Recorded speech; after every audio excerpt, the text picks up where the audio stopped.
Hey everybody, it's Joe from Gadgetry Tech, and today's going to be a different video. We're going to talk about a 3D printer because frankly I'm a nerd and I've been really wanting to tackle a 3D printer before, not only from like using it myself, but to also share my first time user experiences with a home-based 3D printer. Typically when I want to print stuff I go to a local university, but this is going to make life much easier and hence my excitement for doing this review.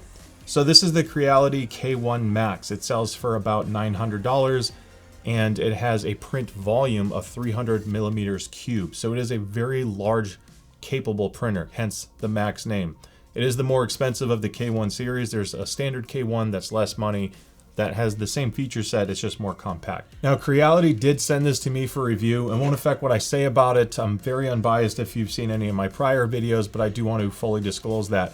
Creality did not have any requirements for what was said or what was not said in this video. They basically sent it to me and trusted the review process and at least being fair. If I ever have any issues, regardless if it's sent to me or not, before I release a video, I always reach out to the brand to try to, figure out what's going on. That's why some reviews take longer than others. However, at least with this one, I didn't have any significant issues. I think just, first time newbie 3D printing experience stuff, which I'll share, and that's a big reason why I wanted to do this video. Now, I've actually been asked to review 3D printers in the past. Every month or so, I have a company that's reached out to ask about reviewing a 3D printer. At least in the past 6 months to a year, that's been the case. And I've pretty much turned down all of it except this one, and that was because, again, I was looking for certain criteria because there's a lot of time investment in understanding how to get the most out of a printer, and I didn't want to just review anything that came along. So the reason why I wanted to go with this one is it's large enough to have a reputation where there's a good community behind it. I wanted it to be open source compatible, which this one is. It needed to be fast. It needed to be large because I didn't know what I'd be printing down the road.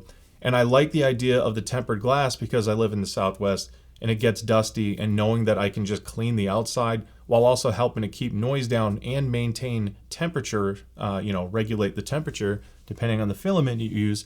All of these check marks are hit with the K1 Max, so that's where we are today. Now the setup process is pretty simple and easy as well. This is a large, heavy printer, and as a result, when you have something large that's somewhat fragile, you tend to have to assemble the things that stick out because in shipping, that's the most likely spot of breaking, when boxes get tossed around. So you do have to install the handle, which is only a couple screws and some washers. You have to install the screen, of course, which is really just a cable. It's like a ribbon plus a screw to secure it. And then inside the unit, and there's also a lot of film, by the way, so if you're the person that likes to peel off film real slow and get that rewarding experience, you have plenty of that here. There are 3 yellow arrows inside, and that's to secure that print plate down to the bottom of the K1 Max because you don't want it moving around or risking getting damaged or out of balance or not being level when you actually go to print later. You cannot turn this on and start using it until you remove those screws. So this video is going to be kind of compressed in that regard with terms of setup and assembly. Best advice I can give you is just follow the included instructions to a T to make sure you're doing this properly. Now basically everything else is already set up, and there's a little AI camera inside which is super cool. I don't think I've fully leveraged everything it can do yet, but the main advantage is, let's say you printed something and then you forgot that you did. You wake up the next day and you go to print something again. The AI camera can detect an object is on your print platform and pause the printing and warn you that a foreign object is detected. The software also has a camera relay into the program, which is called a slicer. That's how you do your 3D printing, and it'll show you what the camera sees, which also works on a mobile app so you can view your printing remotely. And that app does work outside of your Wi-Fi network. It does get uploaded to the cloud, so if you left to go get groceries or something down the street, you can at least monitor it when you want, because some prints do take several hours depending on the size and detail. The one thing I should have checked and I didn't initially is there is a little plastic film over the AI camera as well, and originally it just kept warning me once in a while that an object was on the platform when in fact it wasn't, and that's because it was seeing some stuff from the film. I also thought originally the camera just wasn't that good of a quality because everything was kind of blurry. So eventually you have an epiphany and peel the film off, and now the camera's working like it should be. Now feeding filament into the back of the unit is straightforward as well, and they use spools like this, which kind of go by weight. This is a 1 kilogram pack or 2.2 pounds of net weight, 1.75 millimeter filament. This gets mounted to the back of the unit, which when you look at the size of it and how deep it is, it does require quite a bit of depth to your desk space or table space, depending on where you put it. It looks cleaner from the front, so I can see why maybe they preferred to do that because it looks great once it's put in place. However, if you're the type of person who changes filaments during prints because of advanced printing, or you want quick accessibility, if it runs out and you have to swap a spool in the middle of a print, it makes it a little bit harder to access. There's no other option, at least in the box, to put the filament anywhere else. However, there are 3D printing options online just to hold your filament elsewhere. There's also dry boxes and all kinds of things you can do where you can still feed it into the back. Once you've mounted the spool to the back, it's pretty straightforward. Just feed the filament into this little plastic tube, which goes all the way up to this extruder or print head, basically. There is a little locking mechanism on top that I didn't pay enough attention to initially. I left it locked. I thought I got it all the way in, then nothing printed. And that's because I didn't pay attention enough to the directions, apparently. You have to unlock it, feed it in that extra couple millimeters. You'll actually feel it go all the way in, and then lock it again. Once you've done that and this primes itself and you go through the whole calibration, it's basically good to go. Now, if you want to remove the filament, you basically do the process in reverse. Because this has a nice touchscreen on it, you can actually heat it up, and there's an option to retract the filament. It heats it up enough to pull it back. Once that process is done and it tells you it's ready, then you hit the unlock mechanism and you can pull the filament back out. It doesn't take much more than a little tug and you're good to go. Now the touchscreen is really handy because it makes setup a breeze, especially on the initial important part of connecting it to your network. Now this does have an Ethernet jack on the back, so if you don't want to do it Wi-Fi, you don't have to. You can just plug it in and you're good to go. I have Ethernet everywhere in my home, but because I've moved this around a couple times, the benefits of Wi-Fi were quite nice. So I was able to scan the Wi-Fi networks on the unit, on the touchscreen itself, enter in my password, and once I was done with that, I then head over to the Creality mobile app to finish the setup process. Doing so and adding the device to my workbench then prompted me for a firmware update to make sure everything was at the latest version. Then I was able to print. Now the touchscreen display is incredibly handy at setting everything up. I mentioned how easy it is to connect to Wi-Fi, but you can also adjust your fan speeds. It'll show you your print status. So if you're not at your computer or your phone where you have access to the app telling you how long you are into the print and when it's supposed to complete, you can just tap the screen to wake it and look at the current print progress. Another advantage to that is, God forbid your model came off the plate and you're starting to waste filament. Instead of running back to your printer, you can just tap the screen to wake it, and there's a pause or stop button altogether. So you have very quick, easy access to immediately stop it, and it's very responsive. The processor in here is pretty quick, and I've had a few, obviously. Being a new printer, if you will, in the 3D space, I've had a few emergency scenarios where I had to very quickly stop it because I didn't want to waste any more filament or damage the printer. So that's really convenient too. Now this part of the video is what I wanted to focus on the most and where I think it was most beneficial to share. And that's the first time printer experience. If you want more advanced guides on how to get the most out of your 3D printer, there are some people out there that are insanely knowledgeable, much more so than I can provide accurately in this video itself. So I want to talk about my printing experience from a noob perspective. Now I started with just the Creality mobile app initially because simplicity often takes over the more complex, time-consuming stuff. And I was really just excited to see something come out. The app itself, when you open it, is pretty nice looking at first. You know, you have icons of a bunch of pictures of different models and ideas to print, and it gets pretty exciting. There are some coins involved. It's like a fake, almost like a currency that you have to put money towards to accrue, or you can earn points in the app itself. It's basically like a premium membership capable thing where you get access to special print models where other ones are free. There are some decent ones on the free app, and I did choose some initially. There was a little 3D dragon that I printed for my daughter because she likes to do crafts. That was another really fun thing about 3D printing, especially if you have kids or yourself that likes to paint and detail stuff. And the initial prints went great. I selected the model. It has, default slicer properties, and we'll talk about some of the print setup, but it gives you a good core setup to just print, and you can preview it and make sure everything looks okay in terms of size and filament used and all of that. The print process is really fast, and this does make some noise. So I was thinking because this has the glass, it would be fairly quiet. These fans really get going, and the platform moving up and down to level itself can make some noise as well. So I'm going to pause for a sec. I want you to hear some audio clips of the print process.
So the print process is pretty cool. It's mesmerizing for a geek like me because I love seeing all this machinery work in action, especially with relatively high precision.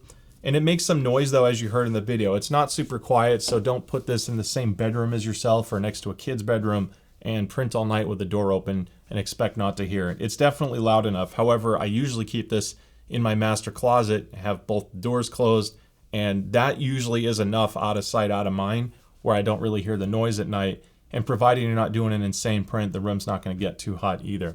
They do, on that note, give you the option if the room is over 30 degrees centigrade, you can pop the lid up or off. There's even print models online to elevate the lid for ventilation in case you still want to keep the dust out, because PLA or different filaments need to print at certain temperatures. Now the K1 Max has a few tools and supplies included. It comes with a different nozzle, assembly tools, some cleaning tools, a glue stick, which I didn't fully think I was going to need at first because I'm like, if I just keep this clean, I should be good to go. It comes with a smooth plate. There's no texture on here. This is very slippery, believe it or not.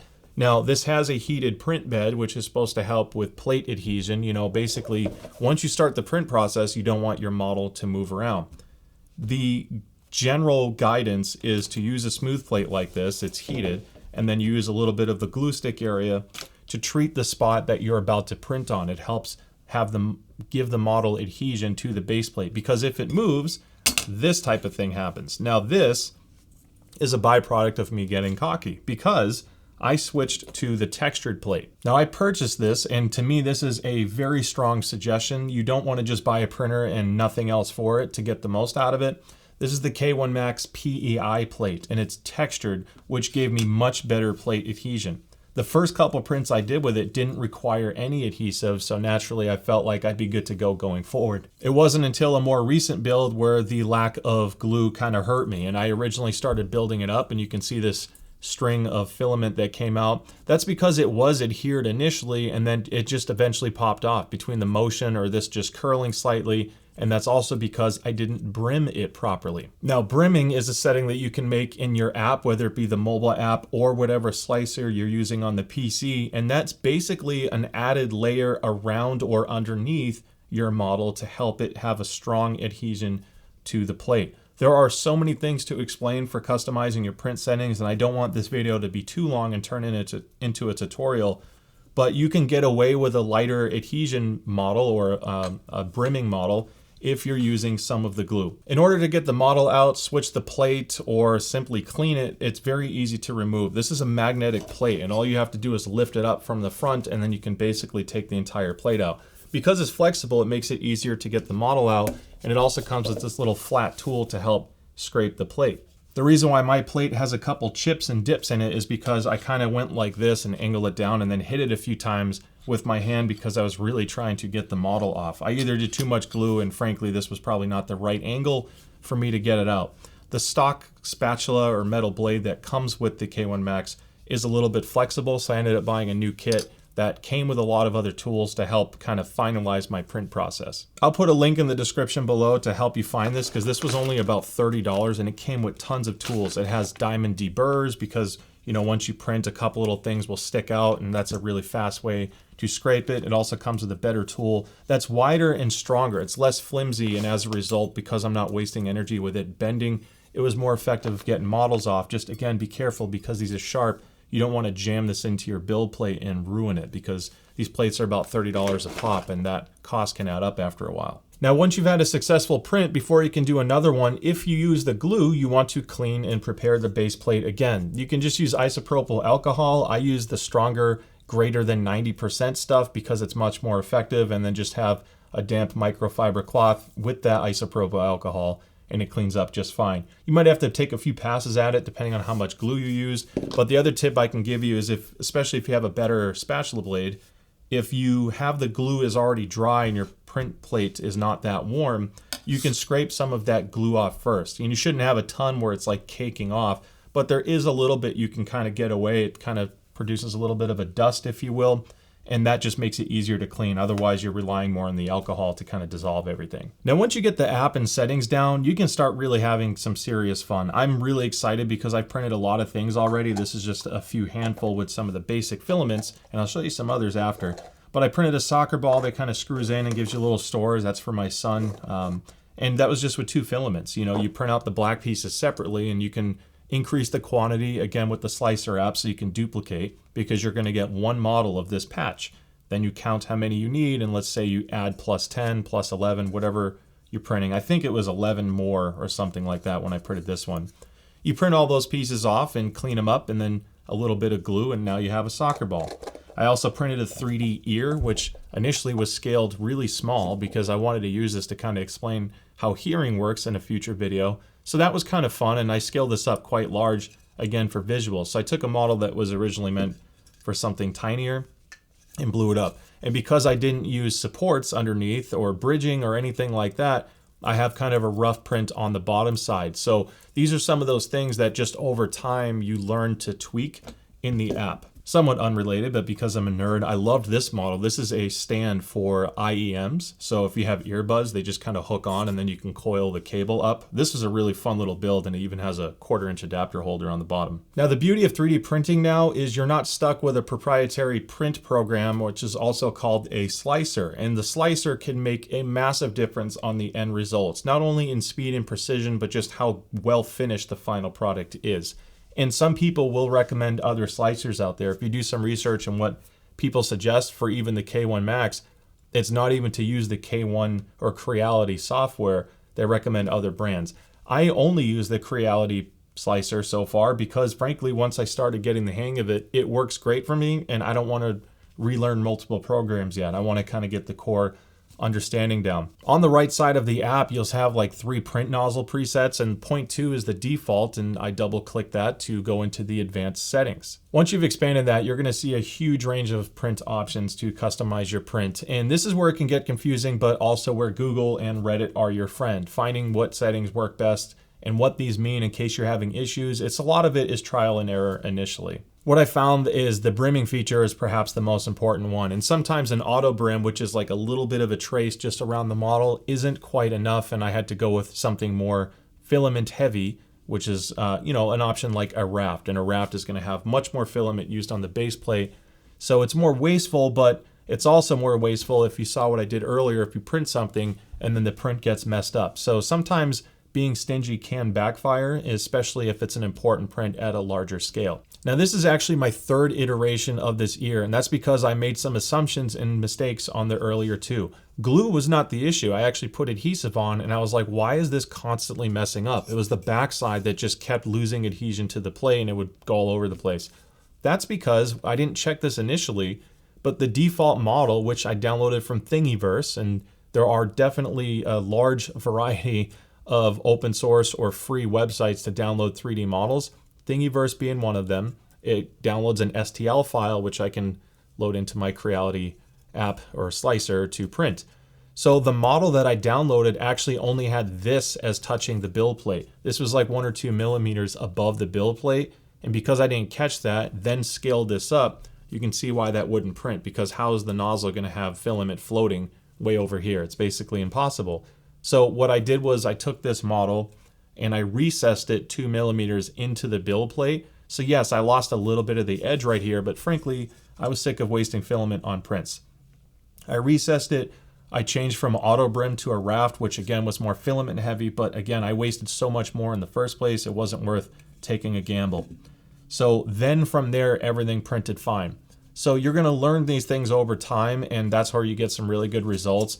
It also affects ringing, which is kind of like seeing the layers. And slicer settings are basically where a lot of that comes from. You have to make sure that you're dialed in right to have a nice, smooth, high quality print, almost like a higher resolution print. Now, filaments make a huge part of your printing experience as well. It's not just the settings of the slicer or what printer, but determining what filaments to use and not overpaying or underpaying for junk is also really important. You don't want to buy the most basic filament out there just to save money if you find out later it doesn't even print that well. And a lot of that has to do with the filament diameter, how close are they to sticking to a uniform diameter, how well it's spooled. I've seen pictures of people have bad spools, which when you're spending a lot of money, that's a critical thing. And then obviously you have different material options. And different materials, which there's guides online, will give you different print speeds, different temperature requirements, and all of these things add up to changing your print experience. Now, I use the Hyper PLA the most. That's from Creality. It's designed to utilize how fast this printer is, because I'm printing at 300 millimeters a second with this PLA with ease, and I'm getting good consistent prints now that I've kind of figured out how to dial it in. So I purchased all these extra filaments to kind of, go with what they sent to me so I can really get a better experience. I got gray, I got extra spools of black, and this is what they look like when you open it up. It's all recyclable material, which is kind of cool, and because it's out of sight, out of mind, it doesn't really matter to me what the spool looks like. Now, you also have materials like PETG, which is a really high quality filament, and I strongly suggest reading about it. They have different properties, not so much on the printing side, they're kind of similar, but the end result as far as durability goes and how they handle different workloads. So keep that in mind depending on what you're trying to print. They even have stuff that's like a fake wood look now, which I also got. So if you're printing, a log or something that you want a more natural look to, and you don't want to repaint it later, you can always do stuff like that. Now, another spool I got from the CR series, which is from Creality. I just bought this on the Creality store, by the way. I didn't get it through Amazon. This is the Silk series, which I'm really excited to try. That has a different print requirement as well, from a speed and temperature, but it gives you really cool looking products in the end. It has a shiny characteristic to it, and you can even have multicolor strands, just like this one. I went with the blue-green one because I'm really looking forward to printing some things, typically on my audio stuff, that I think would look really cool. Frankly, I would rather print something that looks good right off the box than dealing with the painting process later, so I'm really excited to give that a shot. Now, I didn't make this video to just say, get the K1 Max, it's the best 3D printer ever. I can't speak from that experience. This is the first 3D printer I've ever reviewed. However, I can share some of the things I liked and things that I didn't. And frankly, without having a direct comparison to other 3D printers, I can only infer so much. This, just by itself, is a little bit noisier than I expected. With the glass closed and the door closed, it's not so bad, but it's definitely not something you put in the same room. I think the allure of 3D printing, for those that have been in the market or are interested in 3D printing, this is still an excellent option, and more recent reviews are great as well. When the K1 first came out, they had some extruder issues. With any product, things can happen in shipping, and some people have had issues there. But for the most part, and especially recently, that stuff tends to not be an issue anymore. They had a revised model that no longer had issues that the launch version had. So keep that in mind when you're shopping. And that's more of a general consumer tip. If you shop for any product, day one, week one of a new product coming out, sometimes people have more issues, but then months later, the product's been refined and fixed, and all of those experiences are much more positive. So keep that in mind. I can tell you, even without directly comparing to other printers, this overall has worked the way I wanted to, and I think I'd have the same issues with build plate adhesion and figuring out temperatures and 3D modeling with any printer, because a lot of this just comes with experience. The good news is once you learn what to dial in and choose your favorite filaments and settings, it starts to become a more consistent, enjoyable experience. Now, it's really important to make sure that your print bed is level, and thankfully when you do the print calibration up front, it does an auto check. You can kind of tell it to calibrate every time you print. If you ever move the printer, you always want to do a calibration because it will do like a multi-point check to make sure the bed is exactly where it's supposed to be. There's a lot of good things that it has in place to ensure more consistent and reliable prints, so definitely take advantage of that. Aside from it being just a little bit noisier than I would have liked, the only other real complaint I have is the spool being on the back of the K1 Max. It's a heavy printer, and if you're dealing with a lot of models and there's other stuff on the table, moving this around to get access to the spool is a little bit more problematic. I plan on printing out the external holder model that I found online, which uses some filament, but it does a good job of keeping the filament in the right place, and that will make it easier for me to swap out down the road without having to move the entire unit. So that about wraps up the review of the K1 Max. Again, I'm not trying to push the K1 Max exclusively, but I had a great user experience with this once I learned what my mistakes were. It's been an amazing printer. So if you're on the market for more of an upscale, large volume printer like the K1 Max, this is definitely worth considering. And I hope the video helped you understand some of the things you can do with 3D printing as far as setup and what to look for. With that being said, if you found the video helpful, don't forget to like and subscribe. I'd love to see you at the next video, and I'll see you next time.